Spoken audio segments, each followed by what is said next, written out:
دولة الصومالية محمد عبد الله فرماجو مداخل كيه iyo xasan cali khayr waxay ku aansadeen in la helo ciidan tiro kooban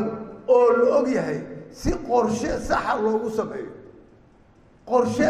sabsan loogu sameeyo waa tii shalay aan ku dhahay garaadada markii la qeyllisay mustaqbalka ciidanka way wax u socona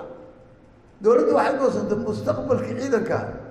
aad iyo aad waxaan ugu geesinimo gelinayaa waxaan ku amaanay geesinimada go'aanka ay gaareen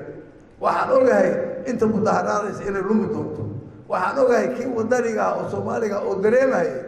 oo raba dalkiisa u danqanaya oo ay dhibayso maalin walba qaraxa iyo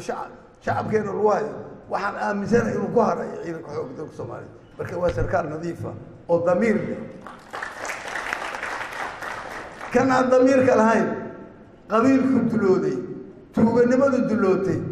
nidaamkiisu uusan marnaba hagaagayna inuu baxayaan aaminsanahay uu ka baxay ciidan si uu noqsay badan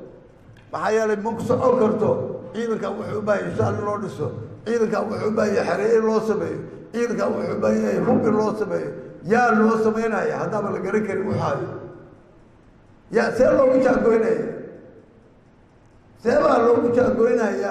qorshe dhaqaale loogu sameynaya qof aan la garanayn tiradiisa la aqoon nambarkiisa la garan karin meeshii lagu ogyahay aan joogin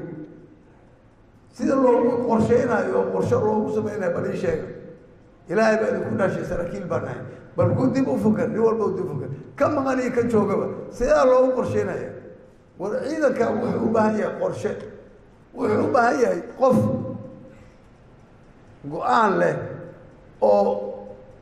fuliyaha go'aankaas si ummadda Soomaaliyeed bari ay uga baxdo dhibta ay ku jirto si ciidanka xoogga dalka Soomaaliyeed ee sharafta iyo qiimada lagu yaqiinay وصل